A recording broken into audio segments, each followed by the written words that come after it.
Mas a gente segue por aqui também, né, repercutindo outras falas do presidente Lula, dessa vez em entrevista à rádio CBN, ele que criticou o comportamento do Banco Central e do presidente da instituição que define a taxa básica de juros da economia. A Juliana Rosa falou exatamente agora há pouco sobre esse assunto e a gente repercute aqui.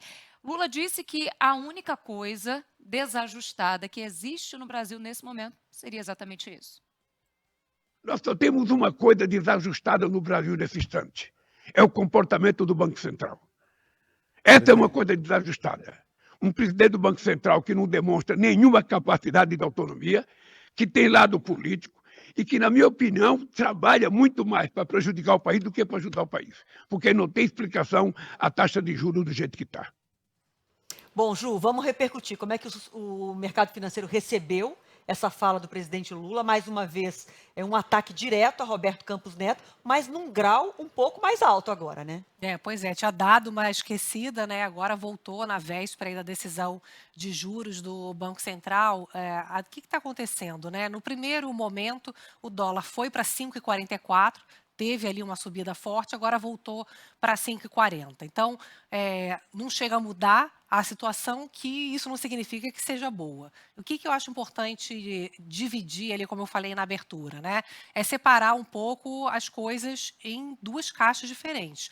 Uma é a crítica do presidente Lula quando ele fala que o presidente Roberto Campos Neto, ele tem uma questão política. Ele fala aqui que ele tem um lado político. E isso é verdade, e isso não condiz, Adriana, com o papel do presidente de qualquer banco central, tá? O presidente do Banco Central, ele normalmente ele tem uma postura mais reservada. É uma autoridade que fala pouco, que dá pouca entrevista. Inclusive, quando ele fala, ele tem que pensar muito bem, porque às vezes a mesma coisa falada 2 vezes, 3 vezes, já passa uma mensagem diferente, mexe com o mercado, mexe com a economia. Então, a figura do presidente do Banco Central é uma figura mais reservada, mais contida. Então, ele abre margem sim para o presidente Lula falar, e o presidente Lula, nesse ponto, está certo, que ele não está fazendo um papel considerado positivo de se encontrar, por exemplo, num jantar com o governador aqui de São Paulo, Tarcísio de Freitas. Ele já foi jantar com outros presidenciáveis. Eu lembrava que ele foi votar na última eleição presidencial com a camisa do Brasil. Então, ele pode, obviamente, ter suas opções, mas ele, como presidente do Banco Central, ele precisa cumprir algumas liturgias ao cargo, né? Se ele quer fazer alguma movimentação política, ele tem que sair do cargo e aí ele pode fazer, obviamente, a movimentação que ele quiser. Agora, a outra caixinha, quando o Lula fala que a única coisa que está desajustada na economia do país é a questão do juro. É um exagero. É um exagero porque, obviamente, que ele, enquanto presidente da República, sabe que o governo dele é grande responsável pelo juro alto ao gastar muito mais do que ele se comprometeu a gastar, né? A gente vem falando que o gasto previdenciário, por exemplo, esse ano, é muito acima do que eles estão dizendo que vai ser. Os especialistas estão calculando um rombo bem maior. Então, isso fere a credibilidade das metas das contas, isso tem feito o dólar subir mais, isso está dificultando a queda da inflação e dos juros. Então, você tem que separar as duas caixinhas, Adriana, Thaís, Renan, e você que está aqui nos acompanhando, porque nosso papel é esse. Assim, a gente tem que separar as coisas. Assim, o presidente Lula tem razão, de um lado, de cobrar que ele não está tendo uma postura Independente. né, exatamente, independente ao cargo que exige dele, né, essa postura mais austera. Mas, por outro lado, também jogar a culpa toda no colo do presidente do Banco Central não condiz com a situação fiscal que o país está enfrentando nesse momento.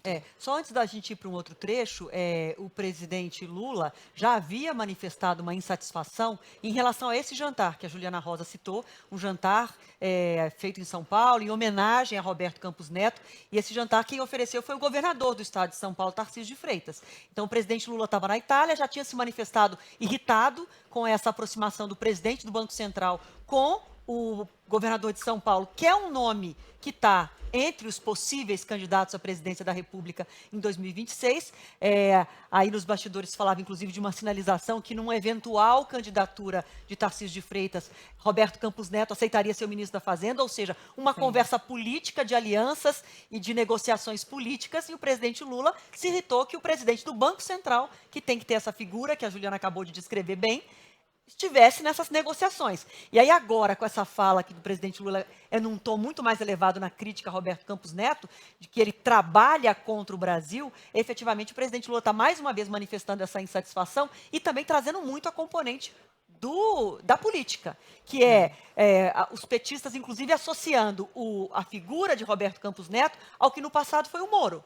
O Moro comandava a Lava Jato, fez as condenações que todos nós sabemos que levaram o presidente Lula para a cadeia e depois se tornou ministro da Justiça do Bolsonaro, aliado de primeira hora. Mal a urna esfriou, Moro já era o ministro da Justiça de Bolsonaro. E agora os petistas colocam o Roberto Campos Neto nessa forma, né, Ju? Nesse molde de que está tomando as decisões da política econômica do país, enfim, da política monetária do país, negociando, talvez negociando, apoios políticos daqui a pouco, daqui para frente. E o que eu queria também complementar, Adriana, nesse ponto que você está trazendo bem, é que uma coisa está ligada à outra e essa questão política, esse mau comportamento político do presidente do Banco Central, ele está prejudicando a economia, ele está prejudicando o Banco Central, porque você vê, na última decisão do Banco Central, onde a gente trouxe aqui aquela divisão entre os diretores do Banco Central escolhidos pelo governo Bolsonaro, ficando de um lado, votando por um corte menor de juros,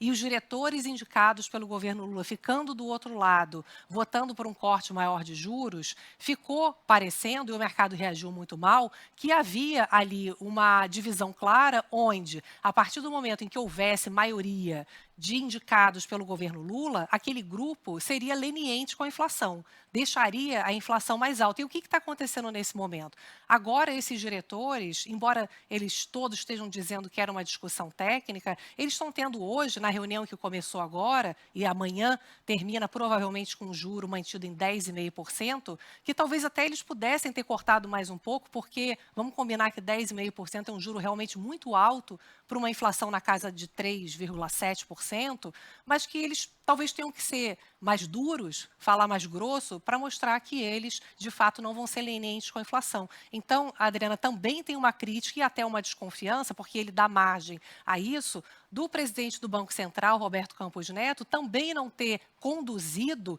essa discussão de uma maneira que não prejudicasse a economia, porque esses meandros também fazem parte do papel do presidente do Banco Central. E como na política os detalhes contam, ainda falando desse jantar que o presidente se referiu nessa entrevista de hoje cedo, o jantar oferecido por Tarcísio de Freitas ao presidente do Banco Central foi na sede do Executivo Paulista, no Palácio dos Bandeirantes. Isso conta muito nessa história.